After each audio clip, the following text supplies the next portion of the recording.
Let's begin with truth, not myths, not comfort. The transatlantic slave trade was one of the largest forced migrations in human history. It began in the 1400s and lasted more than 400 years. Millions of African men, women, and children were captured, sold, and transported across the Atlantic Ocean, packed into ships like cargo. This system is often referred to as the triangle trade. Here's how it worked: Europe sent manufactured goods to Africa. In exchange, enslaved people were taken from African coasts and sent across the Atlantic to the Americas. There, they were sold and forced to labor. The profits from their labor, cotton, sugar, tobacco, were sent back to Europe. Human beings became products in this cycle. Their bodies had prices. Their lives were counted in profits. This was not just about economics, it was about dehumanization. American chattel slavery was a race based, hereditary system in which enslaved people, primarily of African descent, were legally considered property for life with no rights, and their children were born into permanent bondage. In contrast, slavery in Africa and other parts of the world before the transatlantic slave trade was often more fluid and varied.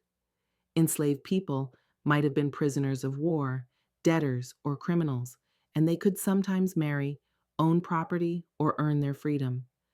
They may have even been welcomed back into society after meeting the terms of their debts. While still unjust, these systems did not typically strip individuals of their humanity in the same systematic, generational, and dehumanizing way that American chattel slavery did. Life for an enslaved person was harsh, violent, and unpredictable. Many worked from sunrise to sunset in cotton fields, sugar plantations, or rice swamps. Punishments were brutal. Whippings, chains, and mutilation were used to control and terrorize. Enslaved people had no legal rights. They couldn't legally marry, own property, read and learn in most cases, or protect their children from being sold. One of the most devastating parts of slavery was the separation of families. Husbands and wives sold to different plantations. Children ripped from their parents' arms and sold to strangers. We can hear the pain of this in the words of survivors. In the book, Barracoon, Cujo Lewis tells us how he was captured and enslaved. He said, I no see my mama, no mo. I no see my brother, my sister, no mo. I try to find them, but they gone. and from the Federal Writers Project, one woman remembered, They sold my daddy away. I never did see him again. He was a good man.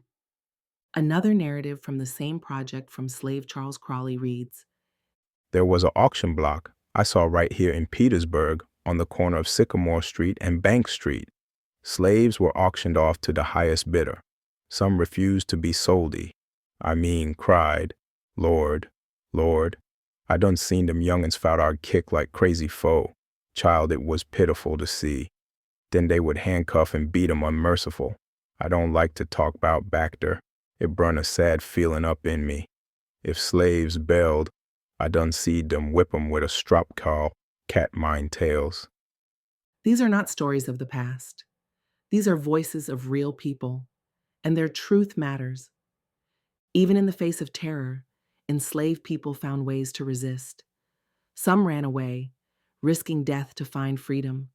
Others fought back through revolts like Nat Turner's Rebellion. But not all resistance was loud. Some resisted through music, secret church meetings, storytelling, or preserving African traditions. These cultural practices were acts of defiance. They hid messages in songs. They passed down names in secret. They taught children to dream, even when hope seemed impossible. Enslaved people were not passive victims. They were survivors, strategists, and rebels.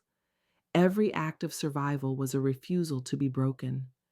As we close part one, let's remember this is not just a history of brutality, it's a history of resistance, of voices that refuse to be silenced, and of a people who, even in chains, held on to hope.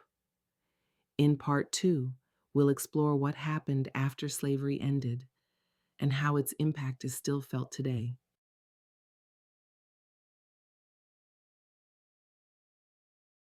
We will start part 2 by talking about the official end of slavery. We know it as Juneteenth. Even after slavery was officially abolished in 1865, many enslaved people in Texas didn't know they were free. Slave owners hid the news to keep profiting from their labor. On June 19, 1865, Union soldiers finally arrived in Galveston, Texas, to announce that slavery was over.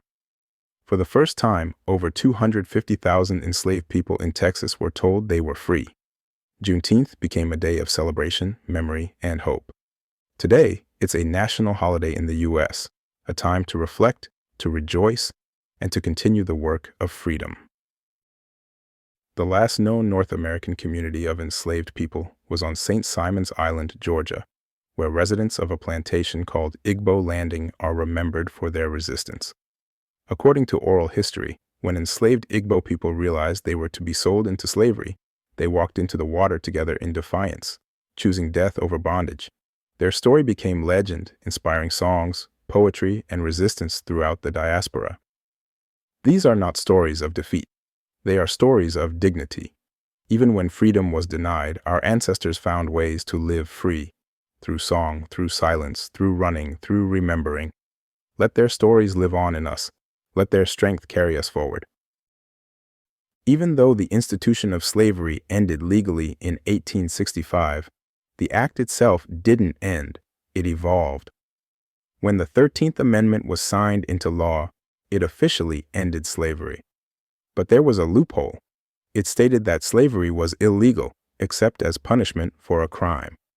This allowed former enslavers and government officials to criminalize black life and create new systems of oppression. Black codes were passed in southern states, making it illegal for black people to travel freely, vote, or even gather in large numbers. People were arrested for vagrancy and sent into convict leasing programs where they worked on plantations, railroads, and mines, unpaid, chained, and brutally mistreated. Then came sharecropping, a system that locked black families into unfair contracts where they worked white-owned land in exchange for a small portion of the crops. Most were trapped in endless debt. By the late 1800s, Jim Crow laws made racial segregation the law. Black people were denied the right to vote through poll taxes, literacy tests, and violence. Schools were separate and very unequal. Hospitals, restaurants, buses, and water fountains were divided by race. And stepping out of line could mean arrest or worse. Slavery had ended on paper, but not in practice. These systems were designed to keep black people poor, powerless, and afraid. And the impacts are still with us.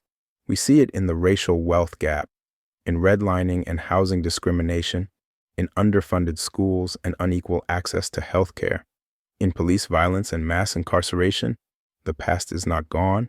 It's still present, in systems, in stories, and in silence. But the story does not end in sorrow.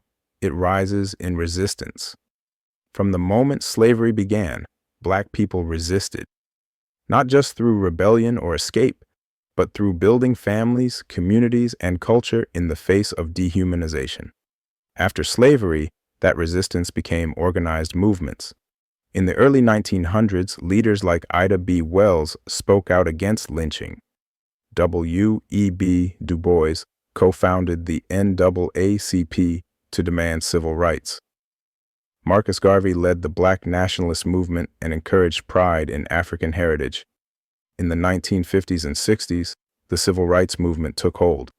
Rosa Parks refused to give up her seat on a segregated bus, leading to the Montgomery bus boycott. Dr. Martin Luther King Jr. organized nonviolent protests, marches, and powerful speeches, including the iconic "I Have a Dream." However, midway through the civil rights movement, Dr. Martin Luther King Jr. came to a powerful and troubling realization. The fight for racial integration was inseparable from the fight for economic justice. Reflecting on a final conversation with Dr. King shortly before his assassination, a friend recalled how deeply disturbed he was.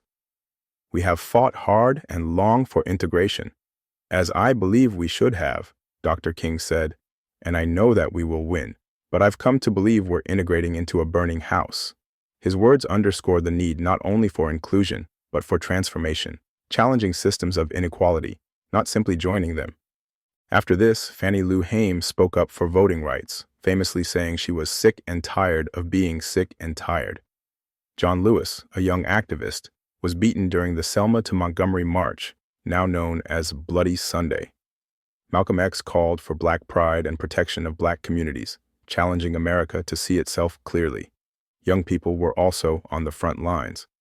The Little Rock Nine integrated Central High School in Arkansas while facing violent mobs. The Student Nonviolent Coordinating Committee, SNCC, organized sit-ins, freedom rides, and voter registration drives.